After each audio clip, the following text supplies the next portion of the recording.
morning sun was beating down hard on the concrete floor of Pete's auto shop when Jerome heard the deep rumble of a motorcycle engine outside. He wiped the grease off his hands with an old rag and glanced up from the Honda Civic he'd been working on all morning. The sound was different from the usual bikes that came through their shop. This one had that distinctive Harley roar that could wake up the whole neighborhood. Jerome had been fixing cars and motorcycles at Pete's for almost 4 years now.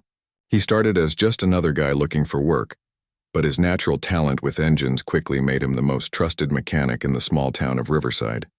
People would specifically ask for him when they brought their vehicles in.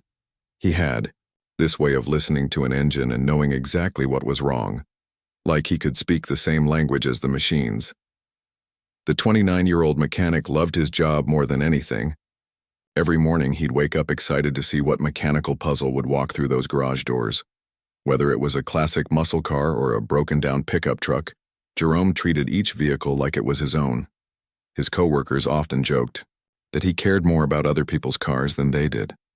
The motorcycle outside revved its engine one more time before going quiet. Jerome could hear heavy footsteps on the gravel parking lot, followed by the squeak of the shop's front door. The bell above the entrance rang out, echoing through the garage bay where 3 mechanics were working on different vehicles. "Holy smokes," whispered Danny, one of the younger mechanics, as he peeked around the car he was working on. "You guys see who just walked in?" Jerome looked toward the front office and felt his stomach tighten. Standing at the counter was a man who looked like he'd stepped straight out of a motorcycle movie.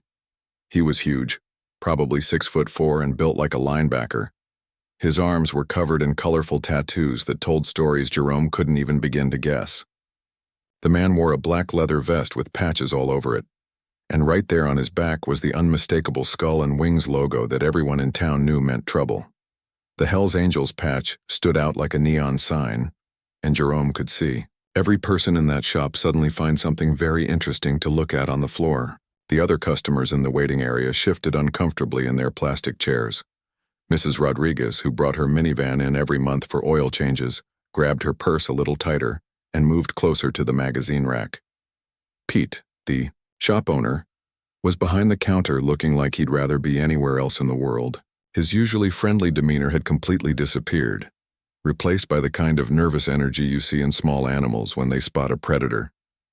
He kept glancing between the biker and the other customers, probably calculating how much business he might lose just from this one interaction. Can I help you?" Pete stammered, his voice cracking slightly on the words. The big man pulled off his sunglasses, revealing surprisingly gentle eyes that didn't match his intimidating appearance. "Yeah. My bike broke down about 20 miles outside town. Tow truck. Brought it here because you were the closest shop. Name's Rick." Jerome watched the whole scene unfold from his position near the Honda. He could see Rick trying to be polite and respectful, but his very presence seemed to make everyone nervous. The man was clearly used to this reaction. There was something resigned in his posture, like he expected people to be afraid of him before they even knew his name. "What's wrong with it?" Pete asked, still keeping his distance from the counter. "Engines. Cutting out electrical problems, I think. Been acting up for weeks but finally gave up completely this morning." Rick's voice was surprisingly soft for such a big guy. He wasn't trying to intimidate anyone. He just wanted his motorcycle fixed so he could get back on the road. Pete glanced around the shop nervously. "Well, we're pretty backed up right now. Might be a few days before we can even look at it." That's when Jerome made a decision that would change everything. He set down his tools, wiped his hands clean, and walked straight over to the front counter. Every eye in the place followed him as he approached the man everyone else was afraid of. "What kind of Harley is it?" Jerome asked, looking Rick directly in the eye.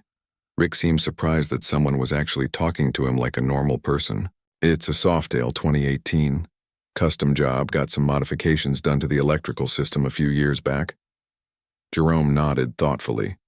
He'd worked on plenty of Harleys, and he knew that custom electrical work could be tricky. Modifications can sometimes cause problems down the line, especially if they weren't done right the first time. "Mind if I take a look?" "Jerome," Pete said quietly, but Jerome was already heading toward the door. Outside in the parking lot sat one of the most beautiful, motorcycles Jerome had ever seen.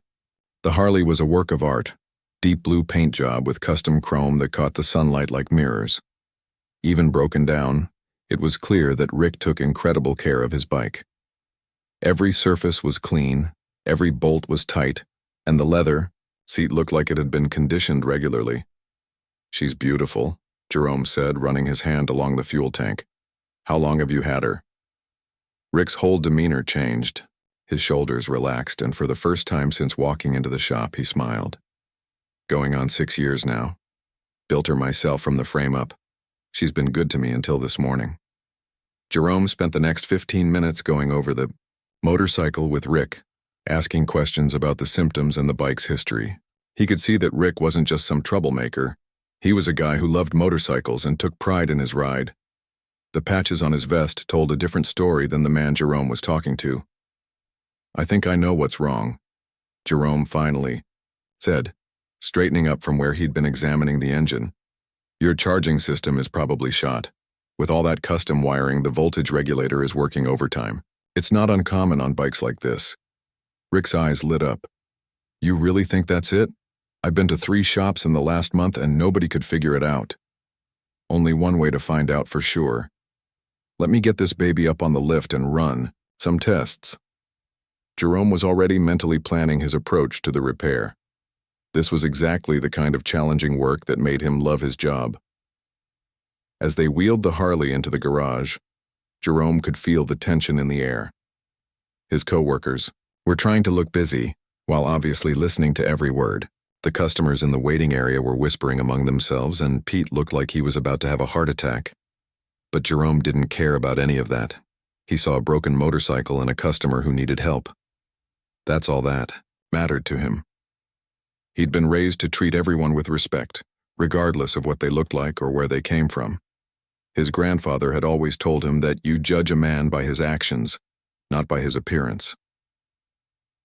As Jerome began setting up his tools, he had no idea that this simple act of treating someone with basic human dignity would soon turn his entire world upside down. Jerome showed up to work the next morning with a cup of coffee in one hand and a toolbox full of determination in the other.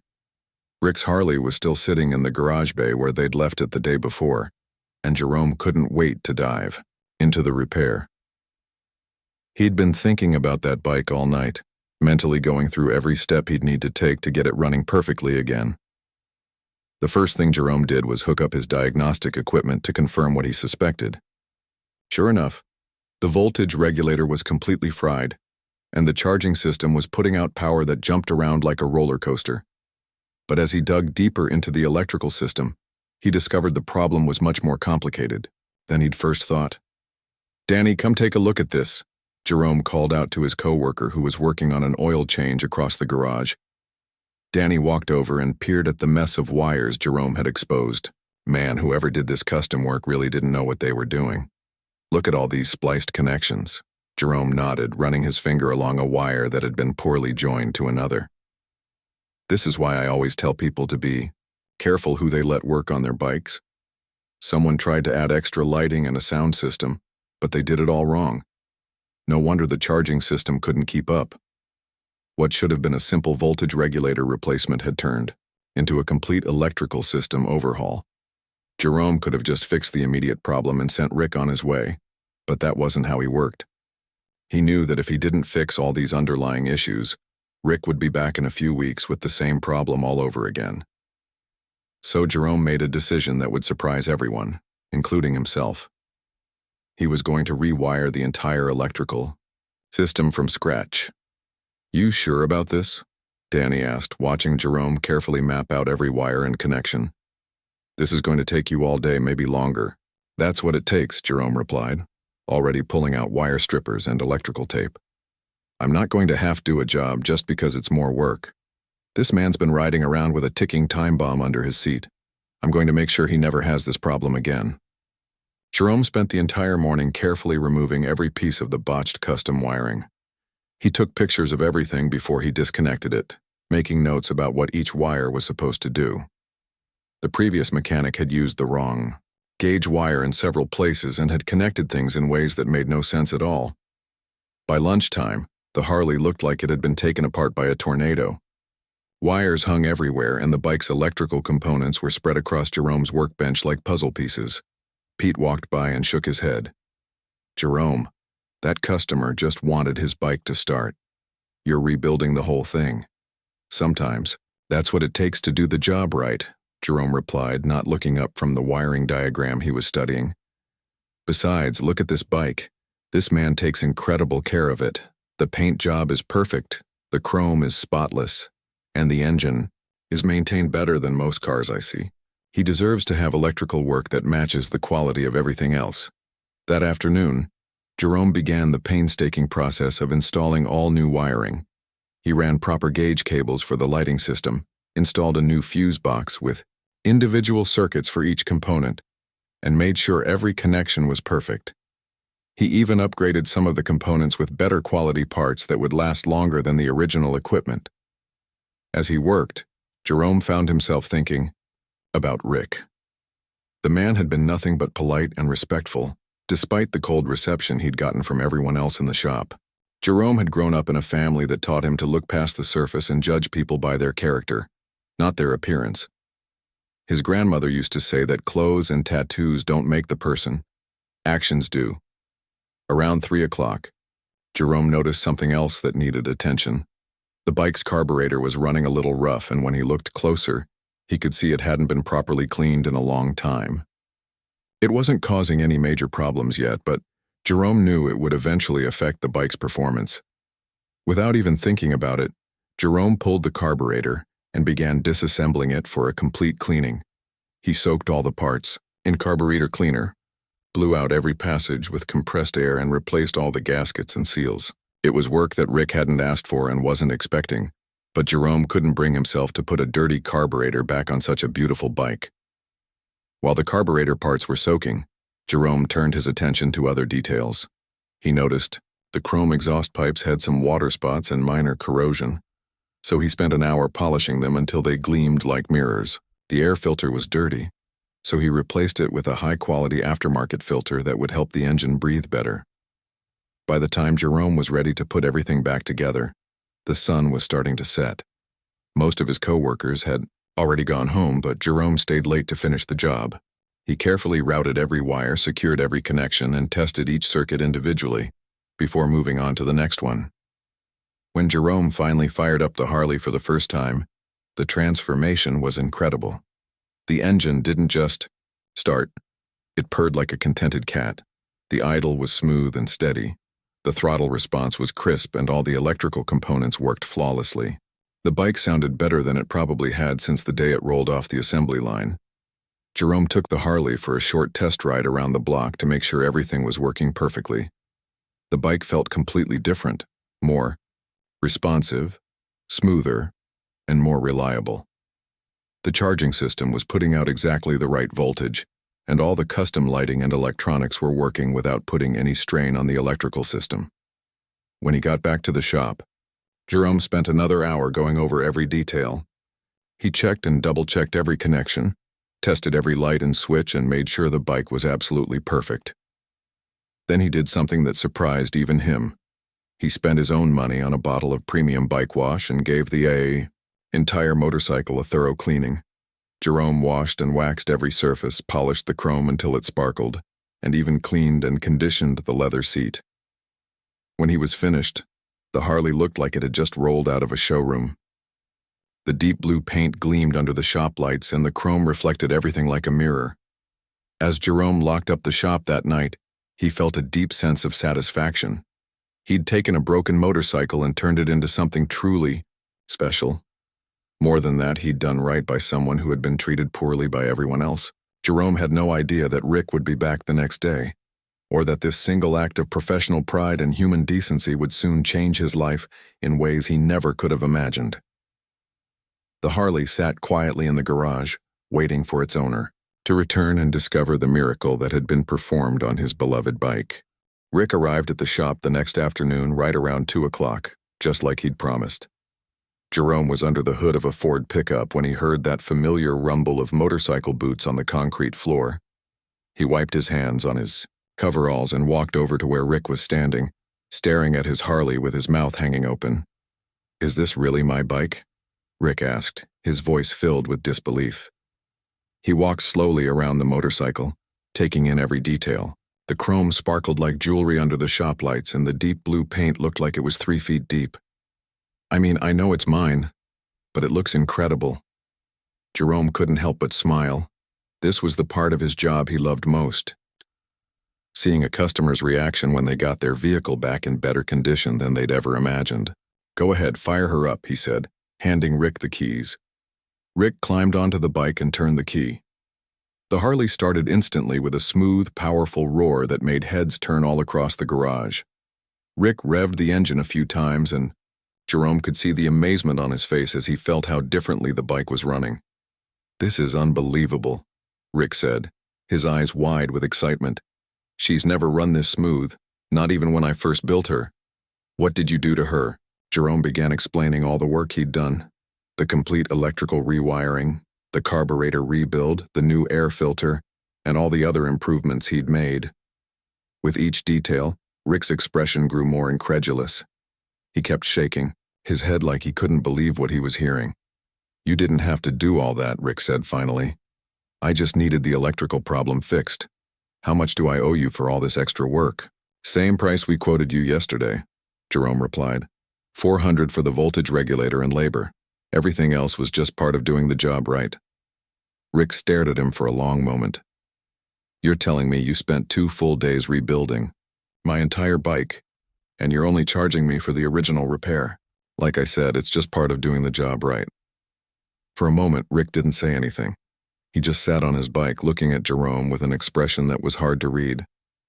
Then he reached into his wallet and pulled out $400 bills for the repair plus another $200 as a tip. I've been riding motorcycles for 20 years, Rick said, pressing the money into Jerome's hand.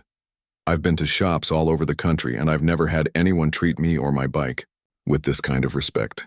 Most places, they see my patches and either refuse to work on my bike or do the bare minimum to get me out the door as fast as possible. Jerome felt a warmth in his chest that had nothing to do with the money. Everyone deserves to be treated with respect, and every bike deserves to be fixed right. That's just how I was raised. Rick shook Jerome's hand firmly, climbed back onto his Harley, and rode out of the shop with a wave. Jerome watched him go, feeling proud of the work he'd done and the way he'd handled the situation. He had no idea that several customers in the waiting area had been watching the entire interaction, and they were not pleased with what they'd seen. The trouble started less than an hour after Rick left.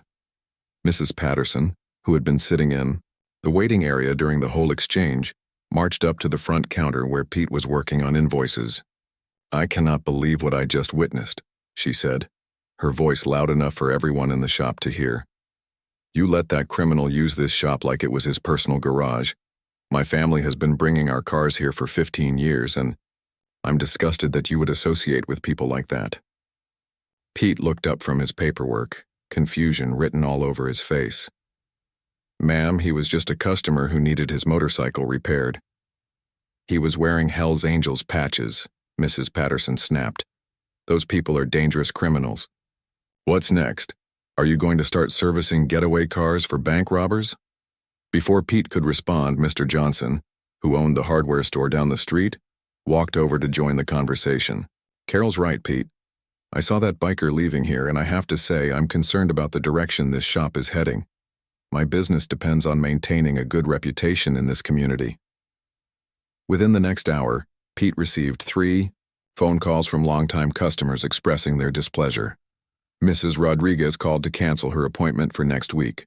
The owner of Fletcher's Construction said he was reconsidering his decision to have his work truck serviced at Pete's. Even Pastor Williams from the Methodist Church called to say he was disappointed that Pete would provide services to those kinds of people. Pete spent the rest of the afternoon pacing around his office, running his hands through his hair and trying to figure out what to do. He'd built his business over 20 years by maintaining good relationships with the community. These weren't just customers. They were his neighbors, people he went to church with, parents of his kids' friends. That evening, Pete called his wife Linda to talk through the situation. I don't know what to do, he told her over the phone. Jerome did exactly what he's supposed to do. He fixed a customer's motorcycle and did a great job. But half the town is acting like he committed a crime. What does your heart tell you? Linda asked. My heart tells me Jerome did the right thing, but my head is telling me that if I lose too many customers, I'll have to close the shop, and then nobody will have a job. Pete barely slept that night. He kept thinking about Jerome, who was one of the best mechanics he'd ever worked with and genuinely one of the nicest people he knew. But he also thought about the 20 employees who depended on the shop for their livelihoods and the customers who had been loyal to him for decades.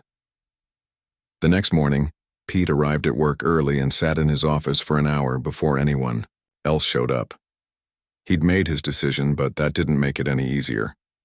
When Jerome arrived for work at 7:30, Pete called him into the office and closed the door. Jerome, we need to talk, Pete said, his voice heavy with regret. Jerome could tell immediately that something was wrong. Pete wouldn't look him in the eye, and his usual friendly demeanor was nowhere to be seen. I got a lot of calls yesterday. After that biker left, Pete began. Customers are upset.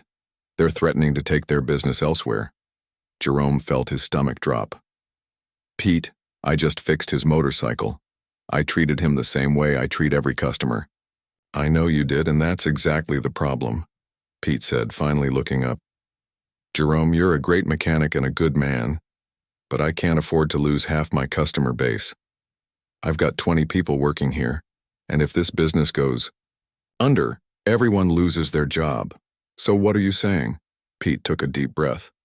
I'm saying I have to let you go. I'll give you 2 weeks severance pay, and I'll write you the best recommendation letter you've ever seen. But I can't have you working here anymore. Jerome sat in stunned silence for a moment. He'd been expecting Pete to ask him to be more careful about which customers he helped, or maybe to discuss ways to handle situations like this in the future. He never imagined he'd be fired for doing his job well. Pete, I've been working here for 4 years. I've never been late, never called in sick, and I've brought this shop more repeat customers than anyone else. And you're firing me because I treated someone with respect? I'm not happy about this, Jerome, but I have to think about the bigger picture. Jerome stood up slowly, his mind racing. He thought about his pregnant wife at home, waiting to hear about his day. He thought about the rent that was due next week and the baby that was coming in 4 months. He thought about how he was going to explain to his family that treating people fairly had cost him his job. I'll clean out my toolbox, Jerome said, quietly, and walked out of Pete's office with his world completely turned upside down.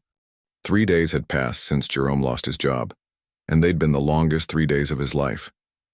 He'd spent the time applying for positions at every auto shop within 50 miles, but the responses were all the same.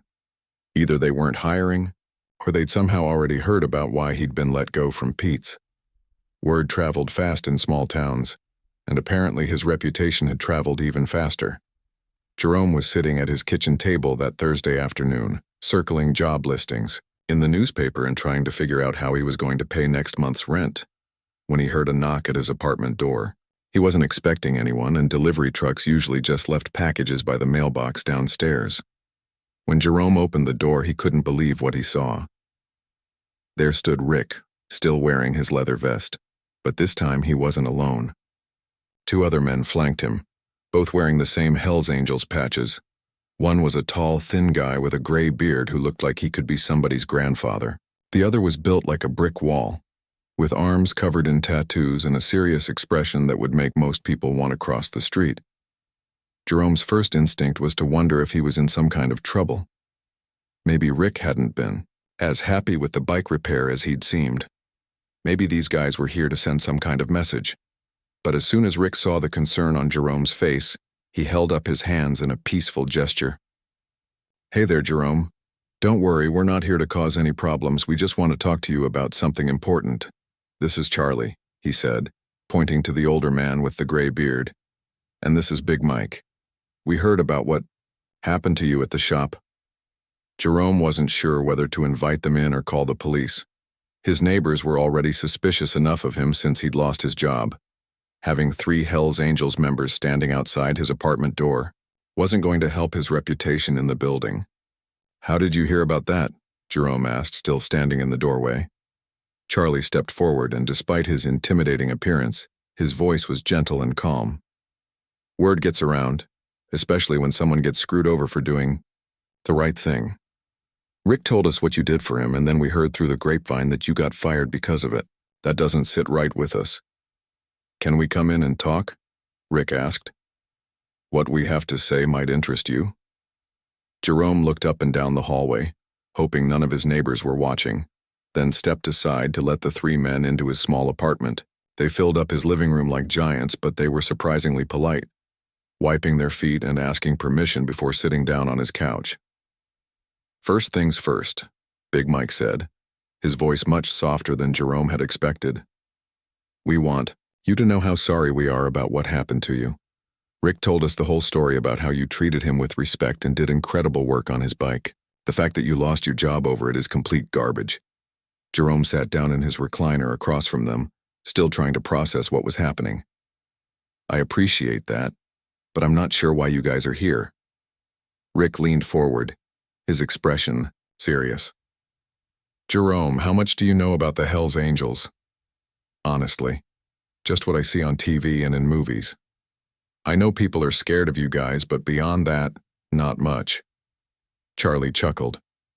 Most of what you see on TV is either completely made up or shows the worst examples of what we're about. The truth is, we're a brotherhood. We look out for each other. We value loyalty and respect, and we don't tolerate people getting treated unfairly, especially people who've shown us kindness. The club has been talking about your situation for the past 3 days, Rick continued. We've got guys calling us from 3 different states who heard about what you did and how you got repaid for it. Everyone's pretty angry about the whole thing. Jerome shifted uncomfortably in his chair. Look, I appreciate your concern, but I don't want any trouble.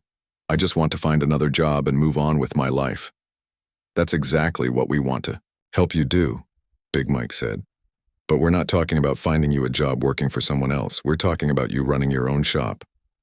Jerome blinked, sure he'd misheard. I'm sorry. What?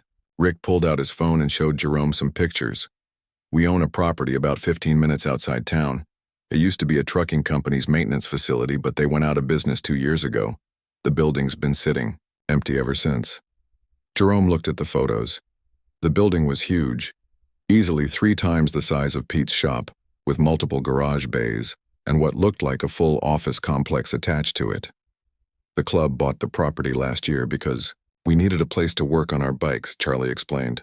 But the more we thought about it, the more we realized we were sitting on a gold mine. This place could be turned into the best auto repair shop in the county. We know bikes, but we don't know much about running a legitimate business, Big Mike added.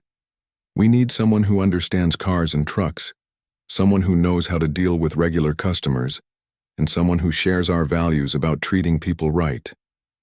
Jerome was having trouble following the conversation. Are you offering me a job? We're offering you a partnership, Rick said. You'd run the day-to-day operations, hire whatever staff you need, and handle all the business decisions. We'd provide the building, the startup money, and the security. In return, you'd get a percentage of the profits and complete control over how the shop operates. Why would you do this for me? You barely know me. Charlie leaned back on the couch, a smile creeping across his weathered face. Son, we've been around long enough to know good people when we meet them. Rick came back to the clubhouse talking about you for 2 hours straight. He said you treated him like he was your own brother, and you did work on his bike that went way beyond what any shop has ever done for him. Plus, Big Mike added, we've been asking around about you since this whole thing started. Your coworkers at Pete's all say you're the best mechanic they've ever worked with. Your neighbors say you're quiet, respectful, and always willing to help out when someone needs it. The guy at the parts store says you know more about engines than anyone he's ever met. Rick nodded enthusiastically. We don't just want to help you out of a bad situation, Jerome. We want to partner with you because we think you could turn that empty building into something special. A place where everyone gets treated with respect, regardless of what they look like or what they drive. Jerome sat quietly for a moment, trying to process everything he'd just heard. This is a lot to take in. Can I ask you guys something? Shoot, Charlie said. Why is this so important to you? I mean, I'm grateful, but I still don't understand why you'd go to all this trouble for someone you just met. The 3 men exchanged glances, and Rick spoke up first. Because we know what it's like to be judged before people even know who you are. Every day we deal with people who see our patches and assume we're criminals or troublemakers. Most of the time, we just accept it and move on. But when someone treats us like human beings like you did, it means more than you could ever know. And when that person gets punished for treating us with basic respect, Big Mike added, his voice growing harder, that's something we can't just ignore. We've got resources, and we've got the power to make things right. It would be wrong of us not to use that power to help someone who helped us. Jerome looked around his small apartment, thinking about his pregnant wife who was at work, probably worrying about their future. He thought about the stack of rejection letters on his kitchen table and the bills that were piling up, and then he thought about the opportunity these men were offering him, the chance to run his own shop, to build something from the ground up, and to create the kind of workplace where people were judged by their character rather than their appearance. "What would you need from me?" Jerome asked quietly. Rick smiled. "Just be yourself. Treat people right, do good work, and help us build something we can all be proud of."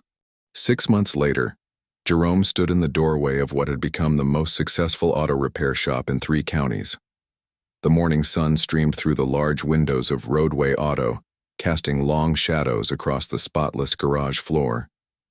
8 mechanics were already hard at work, and the parking lot was full of cars, trucks, and motorcycles waiting for service. It had taken Jerome and his wife, Lisa, 2 weeks to make the decision to accept the Hells Angels offer. They'd talked through every possible scenario, weighed all the risks, and finally decided that sometimes you have to take a leap of faith when opportunity knocks. The day Jerome signed the partnership papers, he felt like he was either making the smartest decision of his life or the biggest mistake. The first month had been rough. Jerome had to learn how to run a business while also setting up all the equipment and hiring staff.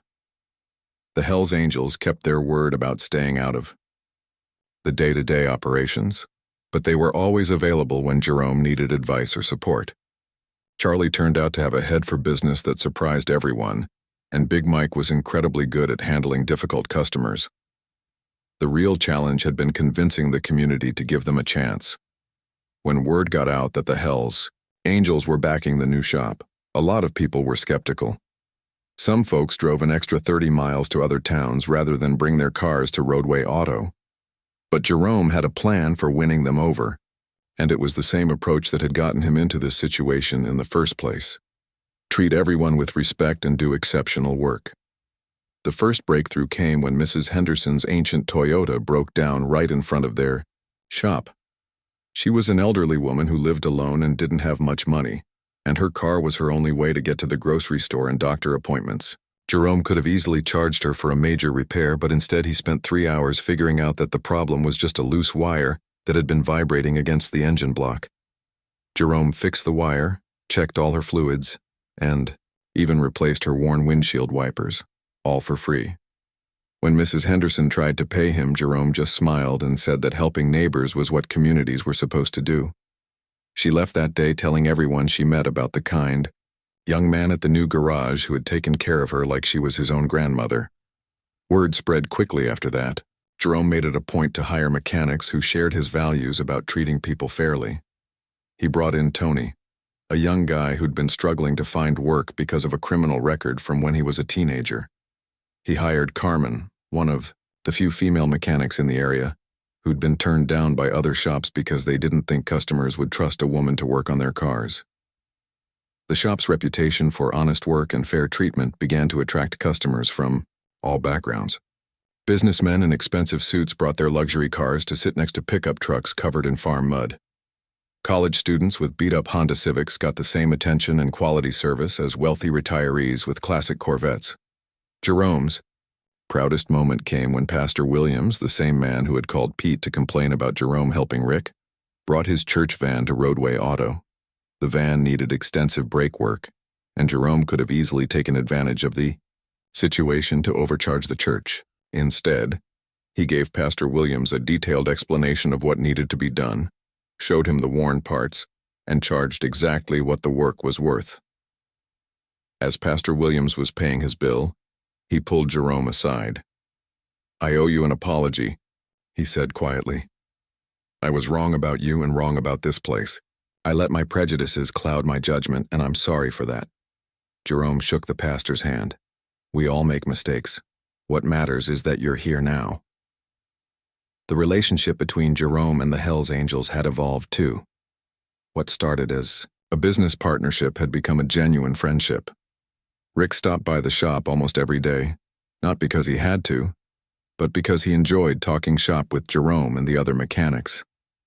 Charlie helped Jerome navigate the business side of things, teaching him about taxes, insurance, and customer relations. Big Mike turned out to be incredibly handy with electrical work and often helped out when they had complicated wiring jobs. The bikers also provided an unexpected benefit: security. Word got around that Roadway Auto was under the protection of the Hells Angels, which meant that nobody was going to try to rob the place or cause trouble for the staff. It also meant that when difficult customers got out of line, a quiet word from one of the club members usually resolved the situation quickly and peacefully. But the most surprising development was how the shop had changed the Hells Angels themselves. Having a legitimate business to be proud of had given several club members a new sense of purpose. A few of them had even started taking business classes at the local community college, talking about opening other ventures. Rick had become something of a spokesperson for the club, speaking at schools and community events about motorcycle safety and the importance of looking past appearances. The biggest test of Jerome's success came 8 months after opening, when Pete's Auto Shop went out of business. Pete had never recovered from losing Jerome's expertise, and several botched repairs had cost him most of his remaining customers.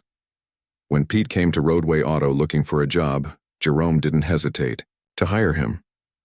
I don't deserve this, Pete said on his first day, clearly embarrassed about how things had ended between them. Everyone deserves a second chance, Jerome replied. Besides, you taught me a lot about running a shop.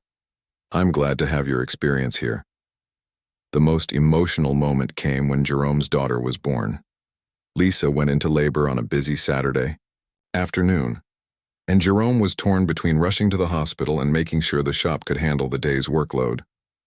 Without being asked, Rick and Big Mike stepped in to help coordinate the garage while Jerome raced to be with his wife.